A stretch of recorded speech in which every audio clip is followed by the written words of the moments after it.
Sejam muito bem-vindos ao canal, sou o professor João Matos e hoje a gente vai começar mais um vídeo. Hoje estreando essa nova playlist, essa nova jornada, encarando o Banco do Nordeste. A gente vai trazer todos os conteúdos de matemática básica que vão ser abordados nessa prova. Então, se você quer acompanhar tintim por tintim, não deixe de se inscrever no canal. Toda segunda e quarta eu vou trazer um vídeo sobre o tópico da semana. Nossa primeira semana é o tópico 1, números reais, operações, expressões numéricas, múltiplos divisores, MMC, MDC e os probleminhas envolvendo eles, certo? O que a gente vai fazer hoje é questões relativas a estes temas e pra frente, no próximo vídeo, que sai na quarta-feira, eu vou trazer um pouco do conteúdo que você vai precisar para resolver essas questões, de forma bem rápida, sucinta, só o que você precisa realmente para responder a prova, certo? Então, sem mais delongas, vamos para as questões. Eu vou identificar cada questão pelo conteúdo, lembrando que todas essas questões são questões de banca ou provas anteriores do Banco do Nordeste. Então, vamos para as questões. Vamos lá para a nossa primeira questão. Dentro do subtópico, a gente vai abordar os números decimais em formato de questões envolvendo dinheiro. O natural é que o banco peça questões envolvendo dinheiro. O que a gente vai ter aqui nessa questão é: cada vez que o caixa de um banco precisa de moedas para o troco, pede ao gerente um saco de moedas. E em cada saco, o número de moedas de 10 é o triplo do número de moedas de 25. O número de moedas de 50 é a metade do número de moedas de 10 centavos. Certo? Então a gente tem uma cadeia de informações. O que isso quer dizer? Que para cada dado eu vou ganhar um dado adicional mediante essa regrinha que ele me deu. Ele está me dizendo que para cada R$ 75 em moedas de 50, quanto eu vou ter em moedas de 25. Então vamos lá. Para R$ 75 em moedas de 25, em moedas de 50, desculpa, a gente vai ter o quê? A gente vai ter o dobro de moedas em 50 centavos. Por que o dobro? Porque eu preciso de duas moedas para formar um real. Então, eu vou ter 150 moedas de 0,50. Consequentemente, o que é que nossa informação nos dá? Que o número de moedas de 50 é a metade do número de moedas de 10. Então, isso aqui é a metade do número de moedas de 10. Então, eu tenho 300 moedas de 10. Porque 150 é metade de 300. Já em cada saco, o número de moedas de 10 é o triplo do número de moedas de 25. Então, esse número aqui é o triplo do número de moedas de 25. 300 é o triplo de quem? É o triplo de 100. Então, eu tenho 100 moedas de 25. Mas não tem 100 na resposta. Por quê? Porque qual é a pergunta? A pergunta é quantos reais haverá em moedas de 25. Eu preciso de quantas moedas de 25 para formar um real? Eu preciso de 4. Então, eu precisaria necessariamente dividir o 100 por 4. A gente chega na resposta 25. Tudo bem? Qualquer dúvida, pode deixar nos comentários que eu respondo com o maior prazer. Vamos para a próxima. Vamos lá para mais uma questão. Essa questão vai falar sobre frações e frações de frações, certo? Uma operaçãozinha muito corriqueira nessas questões de concurso. Mauro precisava resolver alguns exercícios de matemática. Ele resolveu 1/5 dos exercícios no primeiro dia. No segundo dia, ele resolveu 2/3 restantes. E no terceiro dia, 12 exercícios. Ora, a gente está vendo aqui que tem informações em forma de fração, informação em forma de fração, informação em forma de número inteiro. Então, qual é a pergunta? Ao todo, quantos exercícios Mauro resolveu? A gente vai ter o seguinte: no meu bloco completo de todos os exercícios, eu vou dividir todo esse bloco em uma forma de barra com 5 partes. Por que 5 partes? Porque ele está me dizendo que no primeiro dia ele resolveu 1/5. Então, eu pego todos os exercícios, divido em 5 caixinhas e resolvo uma. Certo? Então, no segundo dia, esse restante, 4/5, foi dividido em 3 pedaços e foi resolvido 2. Quando a gente vai fazer isso, a gente efetualmente na conta, a gente está fazendo uma multiplicação. Porque eu estou pegando esses 4/5, dividindo em 3 partes e utilizando 2, né? Então, isso aqui é o que ele respondeu no segundo dia. certo? Sobrando o quê? Sobrando isto aqui para o terceiro dia. Deixa eu pegar a cor verde. Dos 4/5, ele resolveu 2/3. Então, faltou quanto? Faltou 1/3. Então, isso aqui é o que falta. Isso aqui é o segundo dia. E esse pedacinho é o primeiro dia. Como assim o que falta? Bom, todo aquele restante do primeiro dia foi dividido em 3 grandes blocos e foram resolvidos 2 blocos. Sobrou, então, um bloco. Então, a gente tem aquele resultado da multiplicação, 4/5 vezes 1/3, como a parte que faltou e ficou para o último dia, que é exatamente o terceiro, que é exatamente o que corresponde aos 12 últimos exercícios. Então, como a gente sabe, fração, a gente multiplica o de cima com o de cima e o de baixo com o de baixo. Então, eu teria 4/15 do meu total de exercícios, correspondendo a 12 exercícios. E agora? E agora a gente vai ver o seguinte. Bom, eu tenho uma associação entre fração e um número inteiro. A fração e o número inteiro se comportam de forma proporcional. O que isso quer dizer? Que 12 representando 4/5, se eu dividir esse 4, seriam 4 pedaços de 1/15. Se eu dividir isso aqui por 4, eu teria só um pedaço de 1/15. E se eu dividir aqui, eu preciso dividir aqui também. 12 dividido por 4, eu tenho 3. Então, de todos os meus exercícios, eu dividi em 15 pedaços. Um pedaço vale 3. Então, ele todo valeria a multiplicação de 15 vezes 3, que eu tenho 45 como resposta. Letra C. Certo? Vamos lá, vamos para a próxima. Essa é uma questão muito boa, muito interessante, e eu vou te ensinar ela de um jeito bem rápido de fazer.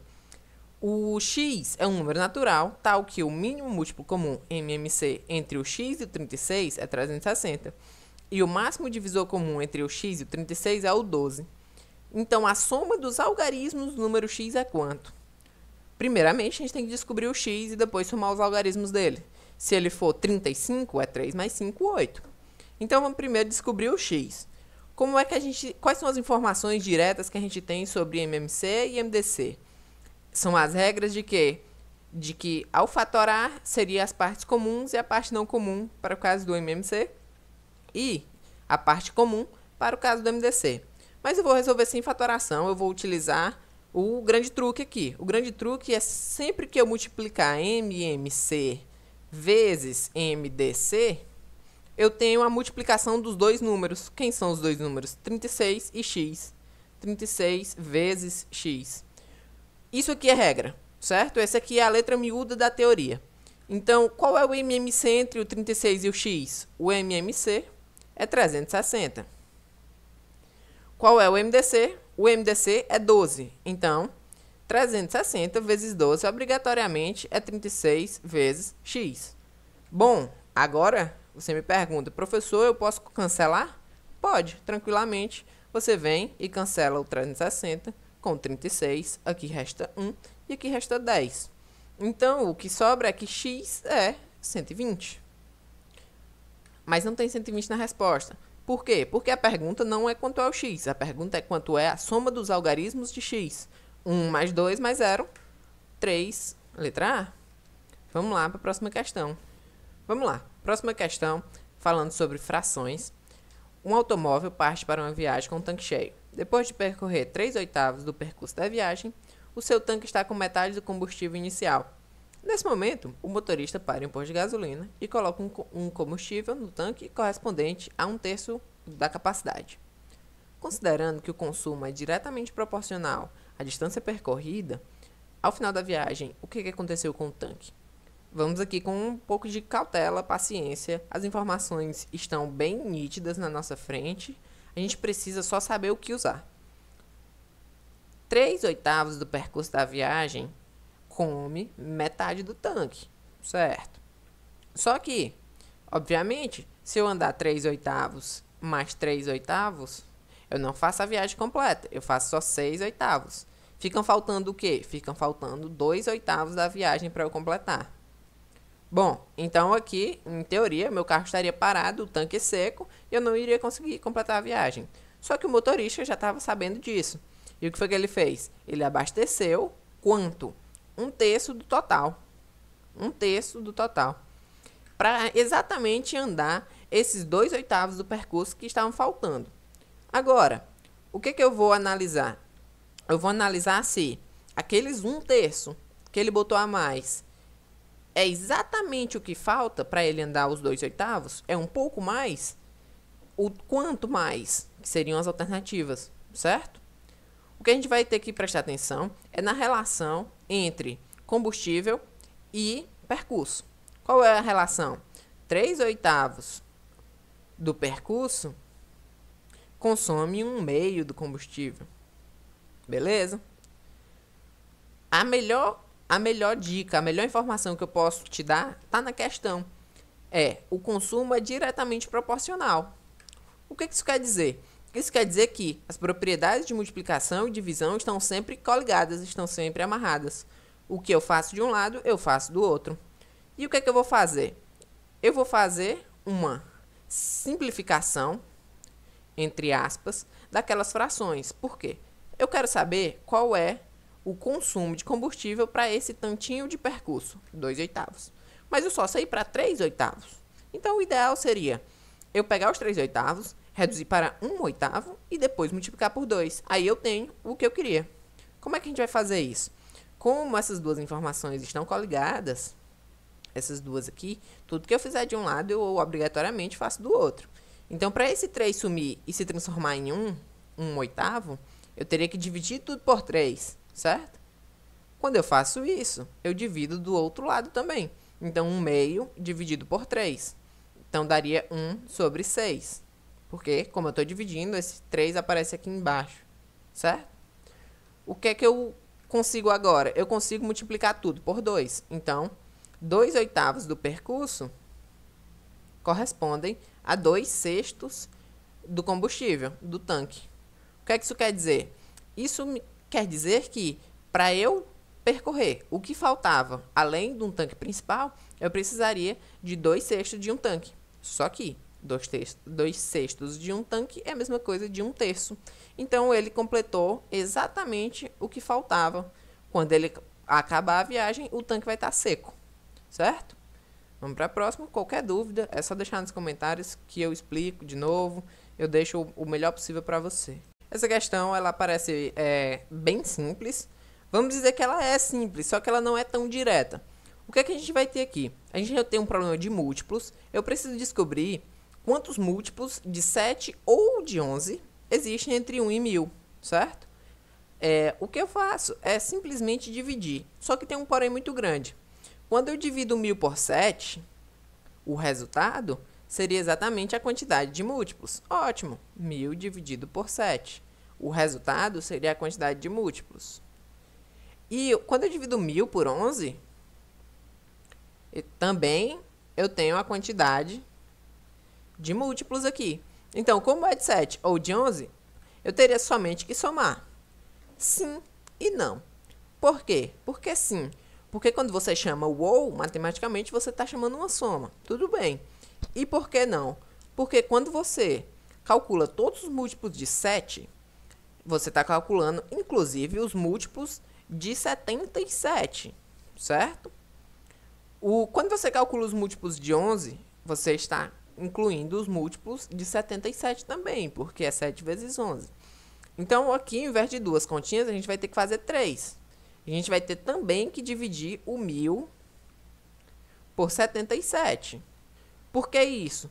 Porque, imagine só, se eu quero saber os múltiplos de 7 e eu ganho vários números, eu vou dar um exemplo, não sei quanto dá ali a resposta, vamos já descobrir. Se eu tenho 100 números aqui, que são múltiplos de 7, e eu tenho 50 números que são múltiplos de 11, o total deveria ser 150. Só que esse total não bate. Por quê? Porque eu estou contando os múltiplos de 77 tanto na contagem do 7 quanto na contagem do 11.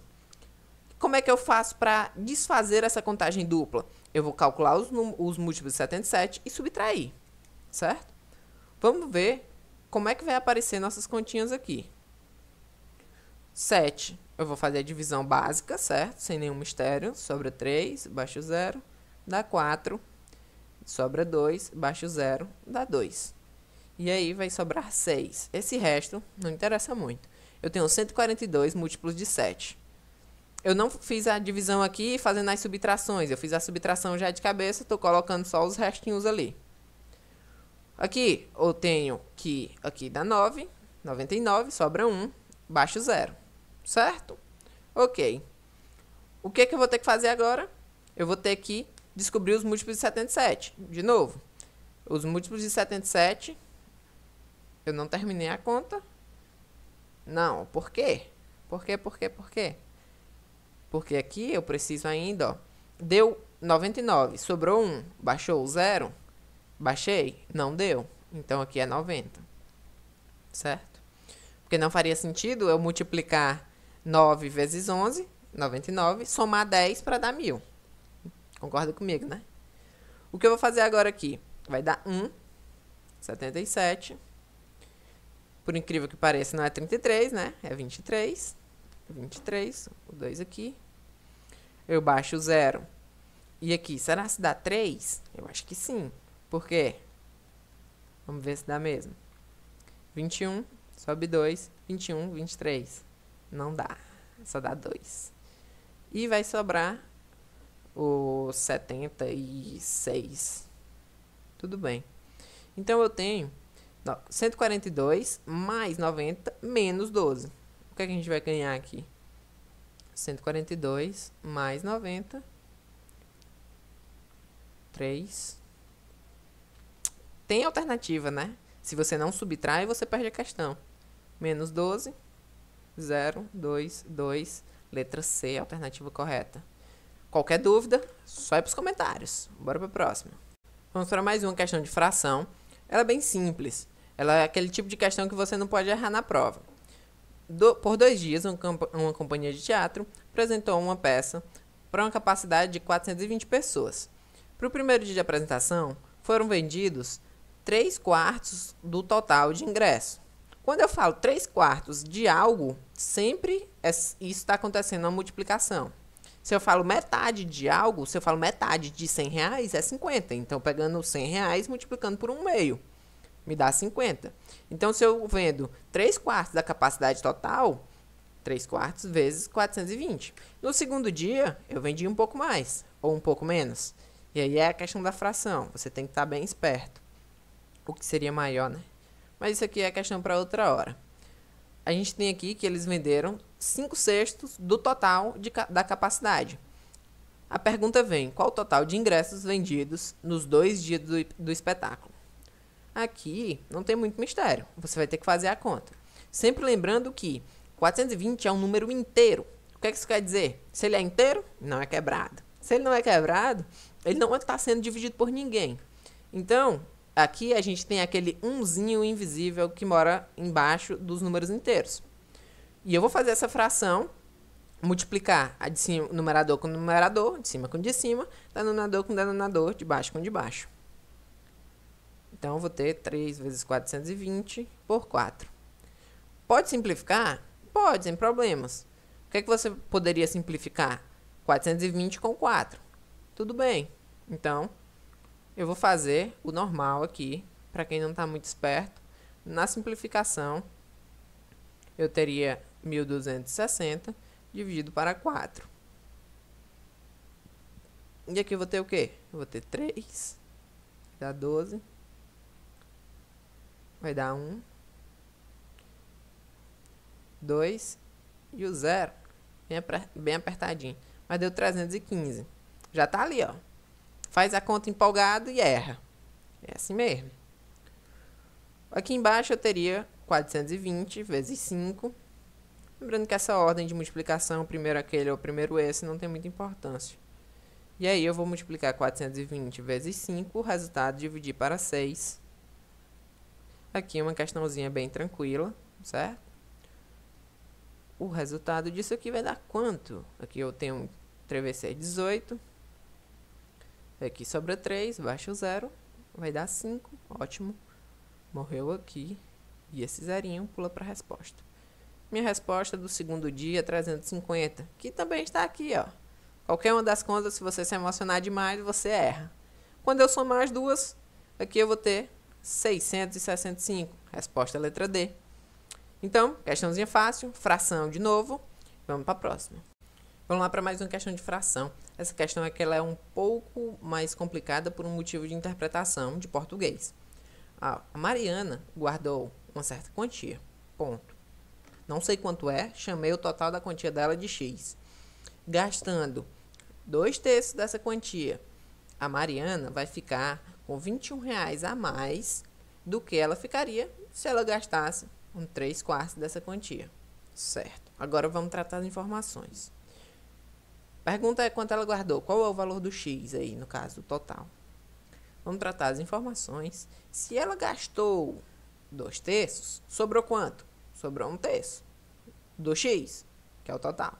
Não sei quanto é. Mariana, ela ficará, se ela gastar 2/3, ela vai ficar com R$ 21 a mais do que ela gastasse 3/4. Vou botar de verde. Se ela gastar 3/4, vai sobrar quanto? Vai sobrar 1/4 do X. Agora, onde é que entra o 21? O 21, o português me diz o seguinte: se ela segurar 1/3, ou seja, gastar 2/3, ela ficará com R$ 21 a mais, certo? Do que se ela gastasse 3/4 e segurasse 1/4. Onde é que o 21 entra? Do lado do 1/3 ou do lado do 1/4? Preste muito bem atenção. Ele vai ter que entrar do lado do 1/4. Isso aqui, deixa eu botar de preto. Isso aqui é 21 mais 1/4 do X. Por quê? Porque se ela tem R$ 21 a mais do que ela ficaria se ela gastasse 1/4, é porque a diferença entre eles dois seria desse 21. E, obviamente, o 1/4 é menor do que 1/3. Tudo bem? Então, o que a gente vai fazer para descobrir o X é um pequeno joguinho de sinal, manipulação de equação. Eu vou trazer 1/3 de X menos 1/4 de X igual a 21. Agora, eu vou usar o métodozinho da borboleta, não sei se vocês conhecem, o método da borboleta para somar ou subtrair frações, certo? Aqui eu tenho um X. O que o método da borboleta me diz? Que a cauda da borboleta é a multiplicação desses dois números, que é o que vem embaixo. E agora, eu faço a primeira asa, menos, no caso é um menos, 4 vezes 1x é 4x. E agora, eu faço a segunda asa, de baixo para cima. 3 vezes 1x, 3x. Igual a 21. E agora, 4x menos 3x, 1x por 12. Igual a 21. Eu vou usar o método do meios por extremos. Então, eu tenho que, na verdade, 1x é 12 vezes 21. Pelas alternativas, você supondo aqui, ó, 210 é 21 vezes 10. Tem que ser alguma coisa maior do que isso. Então, só me resta a letra E. Se você não ficar esperto nisso, faça a conta sem nenhum problema. Isso aqui vai dar 252, certo? Qualquer dúvida nessa parte da interpretação da questão, pode me perguntar, que eu explico novamente, vou nos comentários, deixo de um jeito mais claro para você. Nós temos agora uma questão sobre números inteiros. O que é que essa questão está me dizendo? Ela está me dizendo que, multiplicando-se o maior número inteiro, menor do que 8, pelo menor número inteiro, maior do que menos 8, qual é o resultado? Bom, o que a gente precisa observar é o seguinte: quando eu falo o que é maior e o que é menor, é bem direto que o maior número menor do que 8 é 7. Certo? Tudo bem, sem nenhum problema. Agora, quando eu falo dos números inteiros negativos, ok? A ordem do que é maior e do que é menor está bem diferente. Por exemplo, eu quero só ressaltar. O que eu estou falando aqui é que o menos 1, ele é maior do que o menos 2, maior do que o menos 3, maior do que o menos 4, maior do que o menos 5. Por quê? Porque quando eu falo de números negativos, o maior é sempre o mais perto do zero. Beleza? Bom, então o menos 7, ele é maior do que menos 8. Certo? Quem seria o próximo aqui? O próximo seria o menos 9. Então, o menos 8 é maior do que o menos 9, porque ele está mais perto de chegar no zero. Vamos de novo lá no enunciado. Maior número inteiro, menor do que 8, diretamente ao 7. Menor número inteiro, maior do que menos 8. menor número inteiro maior do que menos 8. E aí, quem é esse cara? O que eu acabei de falar. O menor número inteiro maior do que menos 8 é o cara imediatamente após o menos 8 que está no rumo do zero. Por quê? Porque os números negativos, esse cara aqui ele é o maior de todos. Certo? Então, eu vou deixando na ordem, como se eu tivesse uma ordem espelhada. O número que é maior do que menos 8, certo? E é o menor número possível, tudo bem? Porque eu poderia ter o menos 2, poderia ter o menos 3. Todos eles são maiores do que o menos 8. Só que ele está me pedindo exatamente o menos 7. Porque é o menor número inteiro, menos 7, maior do que menos 8. Então, eu vou ter uma multiplicação bem direta. Menos 7 vezes 7, 49. A observação é, na ordem dos números inteiros, ela é espelhada. O maior cara é o menos 1, certo? De novo, explicando, deixando bem claro, por que eu escolhi o menos 7 como resposta. O menos 7, ele é o menor número inteiro maior do que menos 8. Todo mundo que está do menos 7 até o menos 1 é maior do que menos 8. Quem é o menor deles? É o menos 7. Quem é o maior deles? É o menos 1. Certo? Então, vamos lá para a próxima. Espero que tenha ficado claro. Vamos aqui novamente uma questão de fração. A gente vai ter que usar novamente soma ou subtração de fração. Ó, dois irmãos, Ana e Luiz, ganharam o presente de seus pais em dinheiro. Tudo bem. A Ana guardou 1/6 do que ela recebeu e gastou o restante. Ou seja, ela gastou quanto? Se tudo que ela ganhou é o todo, ela pegou o todo dela, dividiu em 6, guardou 1, ela gastou 5/6. Beleza. Enquanto seu irmão gastou 1/4 mais R$ 84. Ok? Vamos para o comando. Se a Ana e o Luiz gastaram a mesma quantidade, a mesma quantia, quantos reais a Ana guardou? Então, a gente vai ver o seguinte. Se eles gastaram a mesma quantia e eles ganharam quantias iguais, 1/4 que ele gastou mais R$ 84, eu não sei quanto que eles ganharam. Vou botar uma letra. Vou botar uma letra A. Não obrigatoriamente é um X. Mais R$ 84. Tem que ser igual ao valor que a Ana gastou. Ora, se a Ana só guardou 1/6, ela gastou quanto? Gastou 5/6. De quanto? Do total A. Então, agora a gente vai fazer um bem bolado. Eu vou pegar esse 1/4 e jogar para lá. E eu vou ter R$ 84 é igual a 5A sobre 6 menos 1A sobre 4. E agora? Eu vou fazer o método da borboleta. O método da borboleta me pede o quê? Me pede que eu multiplique os números embaixo, 24. Primeira asa de cima para baixo, 5 vezes 4, 20A. O menos continua menos. Segunda asa de baixo para cima, 6 vezes 1, 6A. E aqui eu vou ter o 84 é igual a isso aqui. Continuando, prosseguindo, a gente vai ter que R$ 84 é igual a 14A dividido por 24. Certo? Aqui eu vou usar uma simplificação muito esperta. Ó. 14 vezes 6 vai dar quanto? Vai dar 84. Então, eu vou simplificar o 84 com o 14. Posso fazer isso? Posso, porque eles dois são numeradores. Observe que se ele é um número inteiro, eu tenho um 1zinho invisível aqui. Então, eu vou ter o 6 aqui igual a 1 vezes A dividido por 24. Utilizando o método meios por extremos, a gente vai ter que A é igual a 6 vezes 24, certo? Ok. Professor, e quanto ao A? Você precisa realmente fazer isso? Não. A pergunta é, quantos reais a Ana guardou? Quanto foi que ela guardou? 1/6 do que ela recebeu. Quanto que ela recebeu? 6 vezes 24. Então, se eu pegar 6 vezes 24 e dividir por 6, eu tenho 24. Então, minha resposta já está aqui. Tudo bem? Vamos de próxima. Vamos lá, temos mais uma questãozinha falando sobre MMC, só que ela é um pouco mais elaborada, um pouco mais contextualizada do que a questão que a gente acabou de passar. Ela está me dizendo o seguinte: o casal está muito apaixonado, mas devido à distância de suas casas e ao regime de trabalho dos dois, eles não conseguem se encontrar com a frequência que gostariam.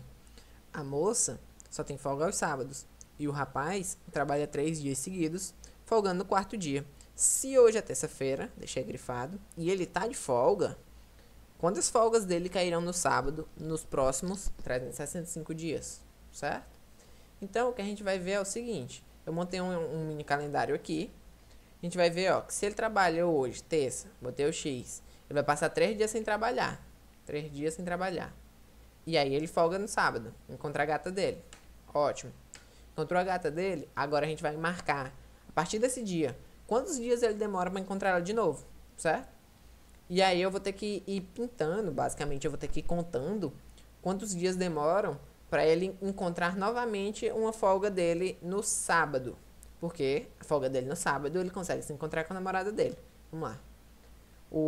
Tô botando a bolinha pros dias que ele trabalha e o X pros dias de folga. Então a gente vai fazendo, marcando os dias que ele tá folgando. O que a gente consegue ver é que os dias da folga estão sempre montando uma diagonalzinha, né? E, obviamente, quando repetir a terça, eu vou repetir o sábado, que é agora. O que eu vou ter é uma folga no sábado. Exatamente o que eu queria. Bom, e aí? E aí que demorou quantos dias para eu conseguir esse encontro, certo? Então, a partir desse encontro, vamos lá.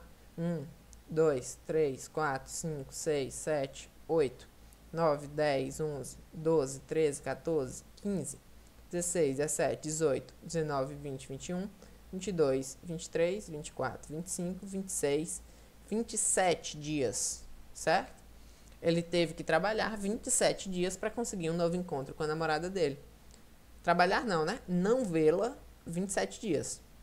Então, a cada intervalo de 27 dias, ele não vai encontrar ela. Bom, nos próximos 365 dias, eu pegaria os 365 dias, dividiria por esses 27, que é o intervalo de tempo que eles se encontram, certo? E aí a gente vai fazer o seguinte: a gente vai dividir bonitinho, 27, que vai sobrar, vai cortar 1, dá 9, 95, vai dar 3, certo? Dá 13. E aí? E aí?